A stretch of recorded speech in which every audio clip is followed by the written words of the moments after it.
Un élève, un apprenant, toute sa journée, il fait toutes sortes de tâches, il fait toutes sortes d'activités. On lui demande de se réaliser de toutes sortes de façons. Alors, c'est important de travailler tous ensemble. Quand les enseignants sont regroupés, l'effet de l'intervention est beaucoup plus intéressant parce que là, il y a aussi de la cohérence pour l'élève. Alors, plus on travaille en équipe, et plus on se tient, soit en équipe cycle, en équipe discipline, ou comme on veut, l'important, c'est de voir comment, nous, d'abord, ça va nous aider à comprendre ce qui se passe en équipe, mais c'est vrai aussi pour l'élève, où il voit qu'il y a de la consistance dans l'intervention. Alors ça, c'est très, très fort.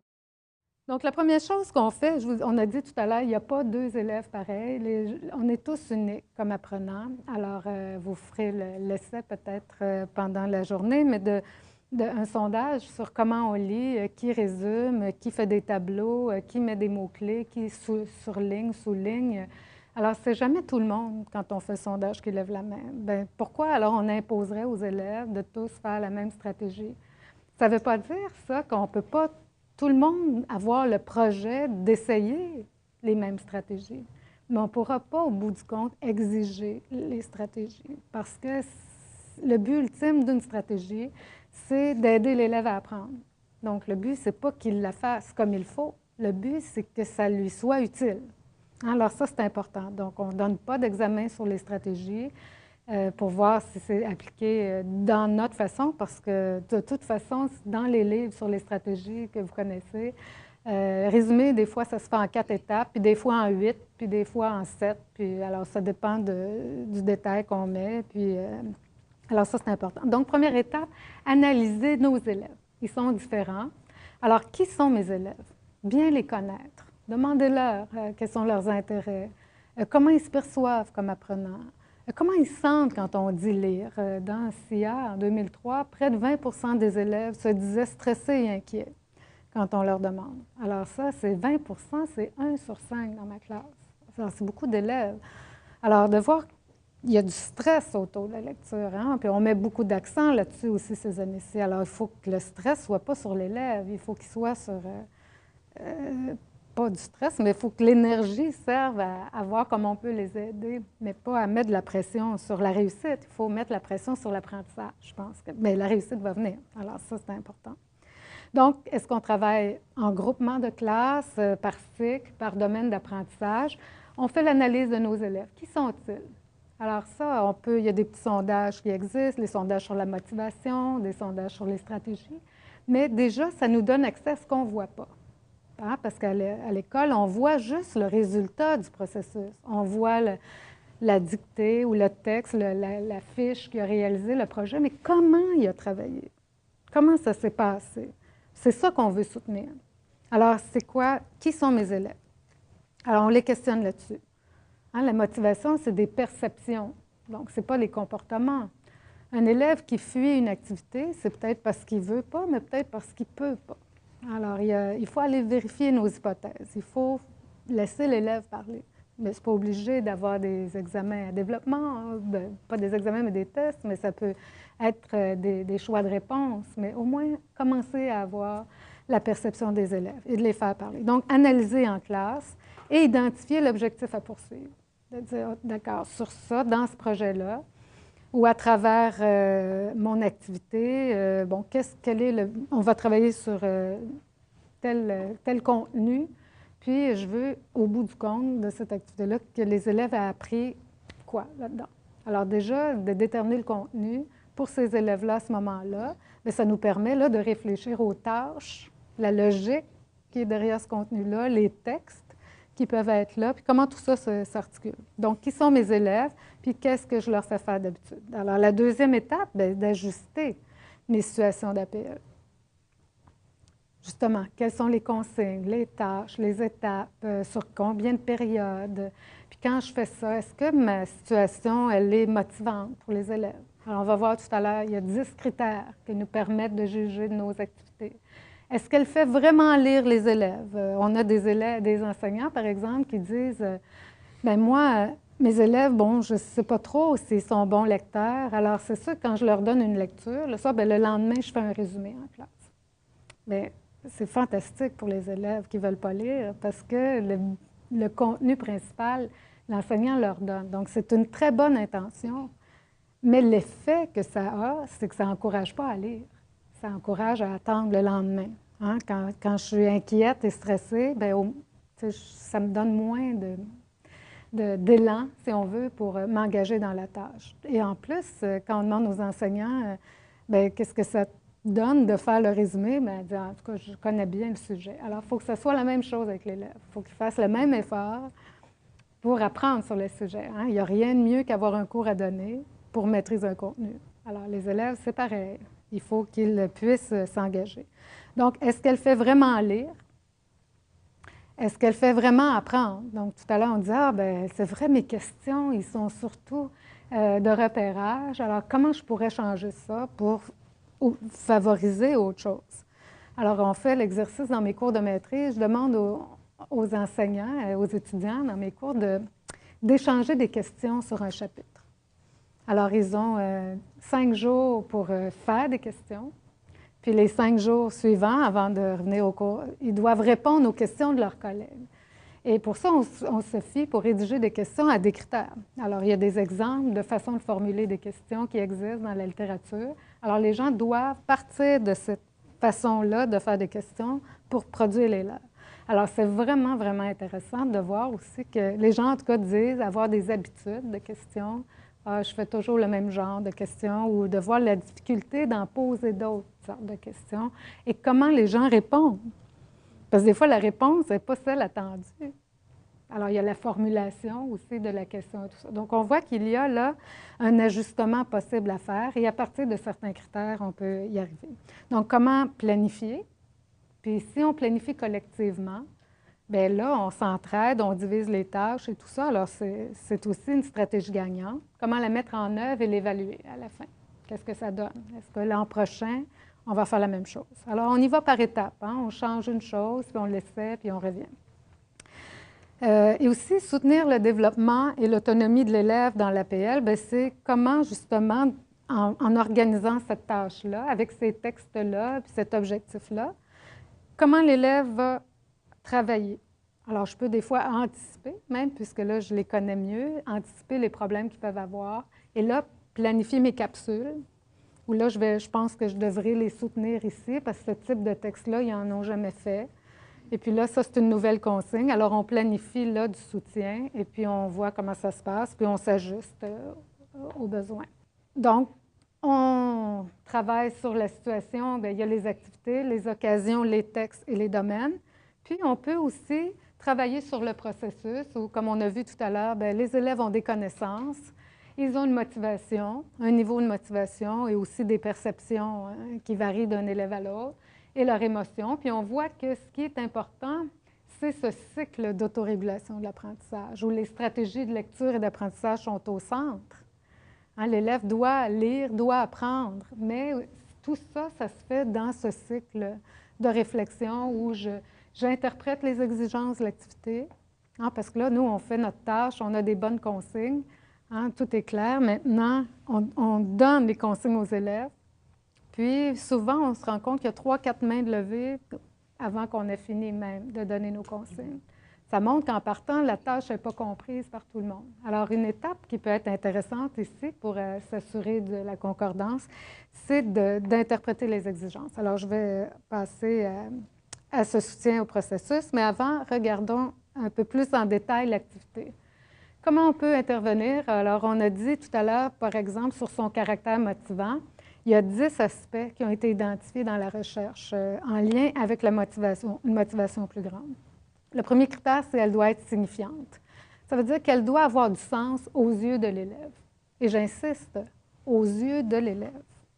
Alors, même si moi, je pense qu'elle peut avoir de la signifiance, c'est aux yeux de l'élève qu'elle doit en avoir. Donc, je dois m'assurer que les élèves y voient une signifiance pour que ce soit soutenant pour la motivation. Un autre critère, elle doit être authentique. Plus la tâche demandée ressemble à ce qui se passe dans le monde réel, parce que l'école, c'est quand même un milieu artificiel, bien, plus il y a de chances que l'élève voit l'utilité et ait le goût de s'y engager. Alors ça, c'est important, le caractère authentique d'une activité. Un troisième élément, c'est qu'elle exige un engagement cognitif. Ça veut dire pas trop difficile, puis pas trop facile non plus. Alors, il faut qu'il y ait là un défi dans l'engagement cognitif. Il faut responsabiliser aussi l'élève en lui permettant de faire des choix. L'adolescence, c'est particulièrement ici un élément gagnant de permettre aux élèves de faire des choix. C'est l'âge où ils veulent s'essayer, prendre des initiatives, développer leur autonomie, leur responsabilité. Bien, on décide, c'est nous qui décidons des choix qu'on leur laisse, mais de leur en laisser, c'est quelque chose aussi d'important et qui va soutenir leur motivation. Ça peut être qu'ils choisissent un thème dans le sujet, ça peut être de choisir des textes, ça peut être de choisir avec qui ils travaillent, ça peut être... Mais l'important, c'est d'offrir des choix. Ça, c'est important. Puis c'est vrai avec les plus jeunes aussi. Lui permettre d'interagir et de collaborer avec les autres. On voit juste l'impact de tous les réseaux sociaux pour se convaincre que je pense que ça, c'est important et que ça va aussi être une caractéristique des élèves qu'on a et qui vont venir dans les prochaines années. Représenter un défi, on le disait tout à l'heure, en lien avec l'engagement cognitif. Et l'activité, elle doit aussi avoir un caractère interdisciplinaire. On a dit tantôt qu'elle soit signifiante, qu'elle soit authentique. Bien, il n'y a pas dans la vie réelle des problèmes séparés d'histoire, de géo, de maths, où c'est souvent un problème complexe. Et c'est dans l'interdisciplinaire qu'on va pouvoir répondre à ça. D'ailleurs, les sondages montrent les jeunes au collégial et puis les jeunes du secondaire cherchent beaucoup des problèmes, par exemple d'écologie, de pollution. Alors, c'est vraiment des problèmes interdisciplinaires. Ça, c'est un exemple, entre autres. Comporte des consignes claires, ça, c'est important parce que par écrit, le plus possible, que je puisse y référer en cours de route, parce que si les consignes sont floues ou elles ne sont pas disponibles à l'écrit, bien encore là, l'élève doit toujours se référer à nous. Alors, je pense qu'on peut leur déléguer ça aussi en leur donnant des consignes claires. Et pour voir si elles sont claires, on peut les essayer avec eux. Puis d'année en année aussi les clarifier. Mais je pense que c'est important, cet élément-là. Et se dérouler sur une période de temps suffisante. Bien, il faut s'ajuster. Des fois, anticiper le temps qu'une activité va prendre, ce n'est pas toujours facile, mais à un moment donné, il faut essayer de trouver le rythme dans ça. Alors, il faut penser à du temps suffisant, sinon, finir à la course, ça ne soutiendra pas la motivation des élèves pour une prochaine activité dans le genre. Alors, par exemple, on dit exiger un engagement cognitif en proposant un défi réaliste et être authentique. Bien, par exemple, un débat sur le sujet à l'étude. Dans les débats, les adolescents aiment ça habituellement parce que là, je peux être pour, je peux être contre. Puis même le plus intéressant dans le débat, c'est de mettre les pour dans le côté des contre et les contre dans le côté des pour. Alors là, ils sont un peu déstabilisés, c'est normal, mais ça oblige à voir l'autre côté. Et puis des fois, ils deviennent très défenseurs de l'autre option. Alors, c'est intéressant. Des exemples sur l'activité. L'autre, c'est sa pertinence pour faire lire. On l'a abordé rapidement tout à l'heure. Faire lire en classe, je pense que c'est l'option la plus intéressante qu'on a pour soutenir les élèves. Il y a différentes techniques en classe, comme la lecture individuelle, mais guidée lors de moments d'arrêt. Moi, je peux découper un texte en parties, puis dire que rendu à telle section, on arrête, puis on en discute. Là, ça, c'est facile à faire. Ça peut être soutenu par l'écoute de texte. Je pense aux élèves qui sont plus lents à lire, qui ont de la difficulté. On demande à un plus fort d'enregistrer le texte, et puis l'autre, il peut l'écouter en même temps qu'il lit. Parce que là, ce qu'on veut, c'est qu'ils apprennent en lisant. Alors, il faut qu'il ait accès à tout le contenu, parce que s'il lit moins que les autres, bien, il va en apprendre moins. Donc, déjà, il est piégé dans cette activité-là. Mais l'écoute de texte, ça va très bien. Puis, habituellement, ils aiment ça aussi. La tâche des conseillers, c'est la lecture à voix haute par les élèves. Alors, parfois, on voit ça en classe où on fait lire les élèves un après l'autre. L'objectif, souvent, c'est que tous les élèves aient entendu l'histoire. C'est bien, mais en fait, ce que ça fait vivre aux élèves, c'est beaucoup d'anxiété parce que c'est une lecture publique qu'ils donnent face aux pairs et souvent, ils ont peur d'être la risée des autres, à moins d'être les meilleurs lecteurs de la classe. Alors, encore une fois, c'est les meilleurs qui sont gagnants, puis ceux qui ont de la difficulté, en tout cas, ils n'ont pas compris parce que ce qu'ils disent faire, puis on se reconnaît dans certaines occasions, bien, on essaie de compter les lignes où on pense que ça va être notre tour, puis on se pratique. Alors ça, ils nous disent faire ça souvent, c'est encore vrai aujourd'hui. puis j'ai passé par-dessus. Mais la lecture collective, ça aussi, on peut lire en équipe, en groupe. Quelqu'un peut lire, mais on se donne des points de retour. On peut le faire en tutorat. Alors, ça crée de l'animation. La pertinence pour faire apprendre, deux choses à retenir. Alors, dans ces deux longues phrases-là, dans le fond, en résumé, ce serait organiser, élaborer, faire des liens entre les contenus. Est-ce que, par exemple, je leur demande de réaliser un schéma? Est-ce qu'ils ont un dessin à faire sur ce qu'ils ont lu? Est-ce qu'ils peuvent mettre ça dans un tableau de comparaison? Puis même nous, est-ce qu'on est toujours au clair avec ces stratégies-là? Est-ce qu'on a déjà fait ça? Donc, de s'habituer aussi à des nouvelles façons d'apprendre, ça peut aider les élèves. Et l'autre, bien, faire des liens avec les connaissances antérieures. On a au primaire la question réagir sur les textes. Bien, les élèves s'habituent à faire ça. Moi, qu'est-ce que je voudrais faire plus tard entre ces deux professions-là? Ou quelle sorte d'animal je voudrais être, dans quel habitat? Hein? Alors, des positions personnelles là-dessus. Puis d'ailleurs, c'est dans les guides d'études, des questions personnelles sur les textes, ça met aussi de l'émotivité dans le travail. Alors, il y a des exemples d'organisateurs graphiques qui existent. Dans ce cas-ci, on le donne à l'élève. C'est une tâche. On lui demande de remplir le tableau. Si c'est nouveau, on peut commencer à mettre de l'information.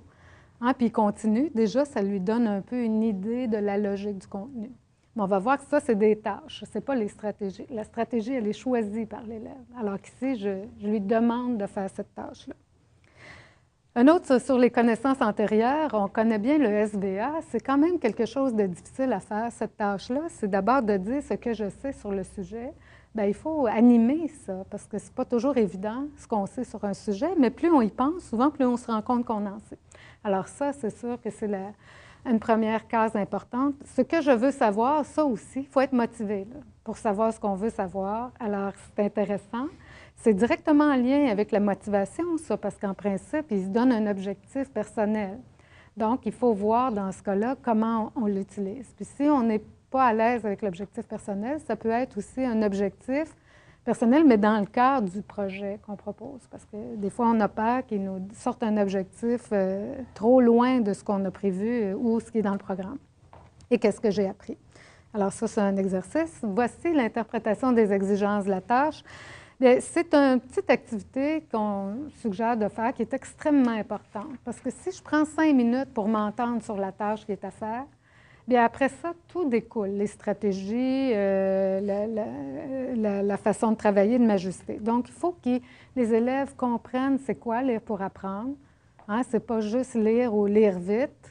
Ça demande un investissement important. Et puis, interpréter en pensant aux consignes et aux critères. C'est quoi, qu'est-ce que j'ai à faire comme activité? Dès qu'on a fini d'expliquer ce qui est à faire, est-ce que quelqu'un peut répéter dans ses mots ce que je viens de dire? Et moi, je le fais avec les enseignants en formation, je le fais aussi dans mes cours. Et 99,9% du temps, j'ose pas dire 100, il y a des questions. C'est pas clair. Alors, soit on dit, bien, expliquez-vous la tâche, puis là, oh, mais elle a compris ça, puis moi, j'ai compris ça. Bien, c'est ça dont on parle. Alors, qu'est-ce que j'ai à faire comme activité? C'est quoi les tâches que ça demande? Puis comment on va savoir qu'on a bien réussi? Parce qu'on vise la réussite. Alors, quels sont les critères de performance? Alors, ça se fait en individuel, puis ensuite, on compare nos réponses. On peut aussi le remplir en équipe, mais il faut donner de la rétroaction là-dessus, c'est certain. Les stratégies, bien, il y a 2 catégories de besoins que les élèves peuvent avoir. La première, c'est est-ce qu'ils en connaissent? Donc, ils en connaissent tous, mais lesquels connaissent-ils? Donc, est-ce qu'ils ont un vaste répertoire? Et est-ce qu'ils savent comment les mettre en œuvre? Hein, ça, c'est le connaître. Mais la deuxième, c'est quand ils les mettent en œuvre. Est-ce qu'ils le font de manière efficace? Et aussi, est-ce qu'ils savent quand et pourquoi les utiliser? Alors, on se rend compte que là, on parle d'un mot stratégie, mais on a déjà 4 hypothèses de travail. Alors ça, c'est important aussi pour avoir une approche plus ciblée, de savoir à quels besoins on veut répondre. Alors, qui sont nos élèves? Donc, pour les aider, bien, ce qu'on veut au bout du compte, c'est quand ils ont un vaste répertoire, et puis même s'il n'est pas vaste, mais qu'ils en ont, et ils en ont tous, c'est comment les amener à choisir. OK, on fait cette tâche-là, quelle stratégie on pourrait prendre? Puis, si l'élève l'a choisi, il l'essaie, puis là, après, il peut réagir, puis dire « Ah non, pour moi, là, vraiment, je n'ai vraiment pas aimé ça, je ne veux plus faire ça jamais, puis je vais faire autre chose. » Alors ça, c'est les mettre en situation de choisir. les aider à acquérir de l'expérience. On en parle, on en fait ensemble, même si on ne fait pas les mêmes. Hein, les élèves peuvent choisir différentes ou on fait toutes la même. Mais on regarde aussi, quand ils font, le contrôle, c'est comment ça se passe, est-ce qu'il faut s'ajuster et est-ce qu'au bout du compte, on a atteint l'objectif visé. Alors, c'est cette réflexion-là qu'on peut soutenir et puis qui est importante. Alors, il y en a pour faire ça, ils font des tableaux de consignation qu'on appelle, alors je peux mettre la date, le texte qui est à lire ou le projet, les stratégies utilisées. Je fais ça au début, alors ça aide à se planifier. Puis après, bien, les jeunes vont mettre le résultat ou comment ils se sont sentis là-dedans ou comment ils ont trouvé l'activité, puis des remarques à éviter à l'avenir ou à faire à chaque fois, hein, ou passer plus vite sur telle étape. Alors, c'est une petite fiche, ça prend 2 minutes à remplir et ça permet les fois suivantes d'avoir mon petit journal de bord, mais vraiment quelque chose de simple et qui est très relié aux tâches. Parce qu'on a vu, les tâches varient tellement que là, il faut que j'associe ma stratégie à mes tâches. Alors, en conclusion, on a fait un peu le tour de ce que c'était. Bien, apprendre en lisant, c'est la lecture en lien avec la réussite dans tous les cours. J'espère que vous avez pu tirer cette conclusion. Pourquoi tous se mobiliser pour aider les élèves à réussir? Bien, on a vu que c'est une compétence à développer pour toute la vie. Ce type de lecture, bien que général, dépend des différences entre les contextes et des différences entre les élèves. Les élèves ont de la difficulté à le faire et cela s'apprend. Et pour soutenir le transfert, bien, il importe de contextualiser, décontextualiser et recontextualiser l'apprentissage. Et enfin, bien, comment on peut intervenir pour tous ensemble aider les élèves? Bien, c'est à travers la réalisation d'un projet collectif. Je pense que la solution, ça ne veut pas dire tout le monde en même temps, mais je pense que déjà de travailler de manière collective, c'est là qu'on voit qu'il y a de meilleurs résultats pour analyser l'APL, ajuster les situations. J'ai mis ajuster parce qu'il y a beaucoup de choses qui sont bonnes dans les situations actuelles à l'école, mais voir comment on peut les améliorer et soutenir l'autonomie de l'élève dans l'APL. C'est le contexte idéal pour travailler l'autonomie parce qu'il est transférable dans la vraie vie de manière évidente, là, je pourrais dire. Voilà, merci.